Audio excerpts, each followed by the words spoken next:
Episode 4 of The Hunting Wives begins with news of Abby's death spreading across town. Poor Star is obviously heartbroken, while Pete and Brad drown their sorrows in alcohol. Meanwhile, Graham chews out Sophie for her behaviour. She lies about what she was up to, and Graham doesn't really buy her excuses either.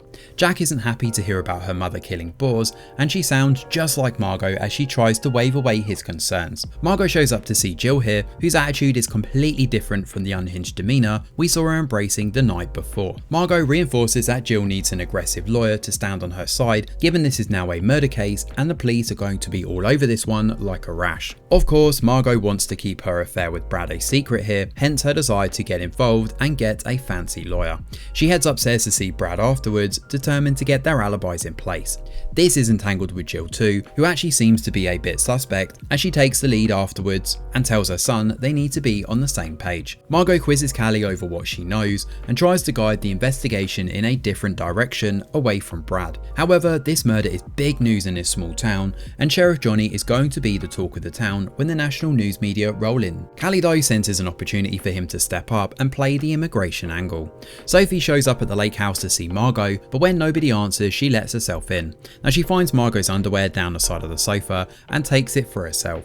The real item she's looking for though is not sexual mementos, but actually her gun. When Margot does show up, she stirs the pot by claiming Jamie once had the hots for Abby. They don't talk for long though, as the pair wind up sleeping together afterwards. Entangled together in bed, Sophie finally opens up and admits that she and Graham were trying for a second child a few years back, but there were complications and she wouldn't stop bleeding. She lost her child, and although Graham tried to help her, he never really understood the pain she was carrying. This is why she started drinking and had her accident, further compounding her misery with the death of this pedestrian. Back at the station, Salazar shows up to see Flynn and brings some crucial evidence his way. She's been checking the body and has noticed that Abby's purity ring is missing from her finger.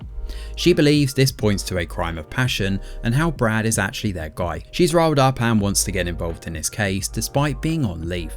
With no witnesses, no cameras, and the body seemingly having moved too, Flynn reluctantly lets Salazar watch the interviews play out. Brad has a pretty aggressive lawyer who forces his client to stay quiet, while Brad gives an impassioned plea, blaming himself for not being there for Abby. Brad's official statement is that he was grounded and home all night with Jill watching TV. Salazar is shocked that the police, and in particular Sheriff Johnny, don't grill him further. Star shows up and is convinced that Brad is responsible for her daughter's death. She makes a big scene at the police station, and of course Star saw Brad and Abby have their big argument outside the house, so she certainly has justifiable reasons around this. Salazar senses an opportunity here and speaks to Star in private. It's here Star admits to Salazar about the fight and how Brad has a darkness inside him. This fires Salazar up to investigate further. Clint speaks to Pete in the church and questions his commitment to the cause. He believes Pete is too familiar with the kids here, notwithstanding the masturbation incident in his car the night of Abby's death, and is a hint towards something that happened in Louisiana. Clint demands he step aside for the greater good. Greater good. The greater good. But what happened in Louisiana here, I wonder? Jill shows up to see Star, promising to do what she can for her. Underneath this nice girl smile though is a much darker, more methodical motivation. She obviously doesn't want Brad to be outed and is trying to sweeten the deal. However, that's not going to fly. At the lake house, Sophie and Margot kiss outside before parting ways. That friction winds up extending to the dinner table though, as Graham is cold towards Sophie and she continues to message her bestie in secret. With the spotlight on the town, the group head on out to pay their respects to Abby at the moonlit vigil. Clint says a few words about anger and justice, along with how they're taking this seriously with a 100k reward put up for anything that leads to this being solved. Jed also plays his part here, stepping up and getting some PR pitches in with Star before taking over the mic. He turns the vigil political and uses this as a platform to announce his candidacy to run for governor. When police show up though, they make a massive scene and arrest Sophie in front of everyone.